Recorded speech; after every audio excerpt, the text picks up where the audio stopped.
قلبي والهان عمقام الهرر السلطان تهنيت نسيت الأحزان يلي جواني. ассалому алайкум дӯстони азиз, умедворам ки ҳамаи шумо хубу тансиҳат ҳастен. ҳамаи шуморо ба канал мо хушомадид мегӯям. нури дида тоҷи сар. меҳмоное ки нав ба каналҳои мо пайваст шида истанд, шуморо низ хушомадид мегӯям. аз ҳамаи шумо миннатдорам ки канали моро дастгирӣ мекунед. дастгирии шумо пешравии канали мо мебошад. ана имрӯза влоги мо сар мешавад. ана мехелӣ тайёр кардани як намуд шарлотка. ана барои мо чӣ дар кор аст? 3 дона сева гирифтам, хеле кубик кубик реза кардам. 2 дона тухм дар корай, 1 қочқуча сода, 1 стакан шакар, 1 стакан шир дар микроволновка гарм кардам, 1 пачка ванилный сахар ва уксус барои гашт кардани сода ва 2 стакан орд дар кор мешавад. апаву хоҳарони азиз, меҳрубон, ман аз ҳамаи шумо миннатдорам барое ки маслиҳатҳои хуб доден дар видеои пешинам. аз ҳаматон миннатдорам. раҳмат барои маслиҳатҳои хубтон. раҳмат ки ба канали ман обуна шиден, дастгирим карда истен. аллоҳ аз ҳар яку яки шумо миннатдор бошад. духтарои азиз, раҳмат барои маслиҳатҳои хубтон. ин навора ман пеш аз диетам кардагӣ будам, барои ҳамин аҳамият надиҳем. дар иҷа ман диетада набудам. ман чандта видеоро ҳамихел видео карда монда мегирем, баха монтаж карда дар каналам мемонам. дӯстони азиз, ана ин пеш аз диетам буд. барои ҳамин бо ҳаматон дар комментария нанависем ки ош хӯрда истӣ, чӣ карда истӣ. гуфтам ман ира як рӯз пеш оша тайёр карда хӯрда, баъд диетада шида будам. хоҳарам дугонаш омад. дӯстони азиз, ҳозир ҳамашон дар мо хонаҳанд. ана то ҳозира қачи хоҳарам гап намезанад. намедонам аз чӣ сабаб бошад. гӯё ки хоҳари ман зани дуюм бошаву вай зани якум.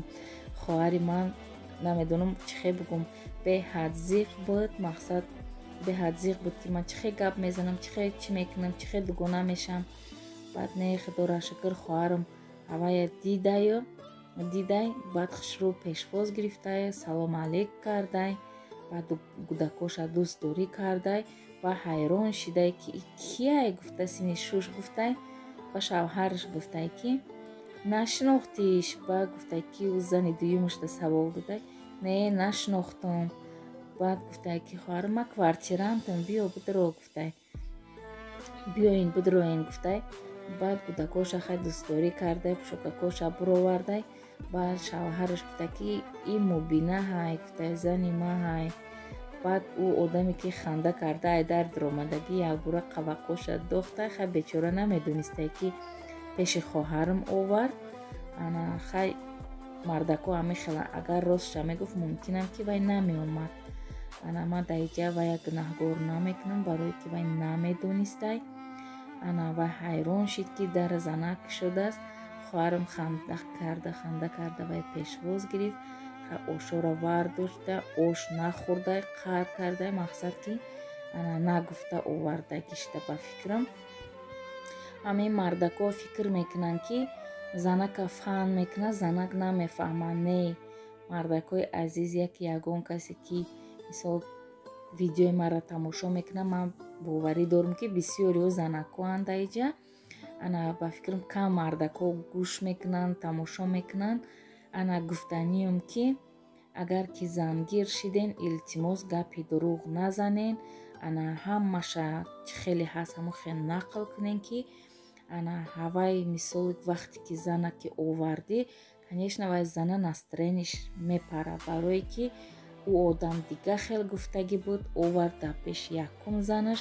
ана ба фикрам ки азнан то ҳатто гуфтагиш нестай ки зани якумам қачи ман зиндагӣ мекунам гуфта. хай иҷада ман ӯ духтара гунаҳгор намекунам. дӯстони азиз, барое ки вай намедонист ки пеши хоҳари ман мебиёям. хоҳарам бо гудакакоша ана нигоҳбин карда истай. вай тамоман мефораш ки ягон чӣ нахӯранд. не ки хоҳарам ҳамаи чиро тайёр карда гудакакои вайам хонда истай. ҳамчун гудаки худаш беҳад ман ай хоҳарҷонам миннатдорам, барое ки кори беҳтарин карда истай, ҳоли ҳамаш соз мешавад. ана баъд бачаи хоҳарам беҳад одам дӯстдорай. ана духтараки майдаашам, духтари калоншам намедонам, таъриф намекунам, беҳад ами фарзандои хоҳарам одамчаспаканд. ана хай ба таърифа ҳастанд ки таъриф мекунам. ана баъд ба ё омадай бачаакаш 2.5-сола будай, ман карат 3 сола гуфтам, 2.5-сола будай. ана моҳи августаям хел 3 сола мешидай, ҳоли майда будай 2.5 сола. ва ман чӣ кардам, беҳад дӯстшон медорам, ҳоли рости айпеш дидагӣ нестем, не ки ин видеовизи фақати гап мезанему, ҳоли айпеш надидам. насиб иншааллоҳ, ҳоли иншааллоҳ ман пешшон ҳатман мерам, хабар мегирам. бачааки хоҳарам ана чӣ хеле гуфта гузаштам, беҳад одам дӯстдорай. рафтай дударша, хоҳарша мачак мекуна, қучоқш мегира. ана очаш намондай фарёд мекарда ки мақсад қатишон бозӣ накунанд. хай хоҳарам гуфтам, хоҳарҷон аҳамият наде, ҳамаш соз мешавад. просто гуфтам вай бечораро фан кардай шуд, гуфтам барои ҳамин зиқай ана мерам гуфта истай, намеистам гуфта барои ҳамин хай бо оқибати зиндагишона ба хайр биёрава.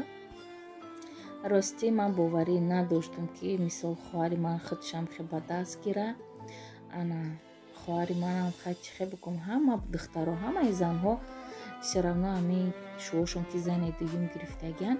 ана ман боварӣ комил дорам ки все равно дар дилшон ба ё одамо зиқанд, барое ки ана медонам барои хотири оқибатшон карда истанд кори беҳтаринай, не ки все равно ҳама одам зиқ мешавада. ман бовар надоштам ки хоҳарам мехеза худшро пешвоз мегира, ош мекуна, чӣ мекуна. хай худованд ҳамин ҳардуша сабр тияво.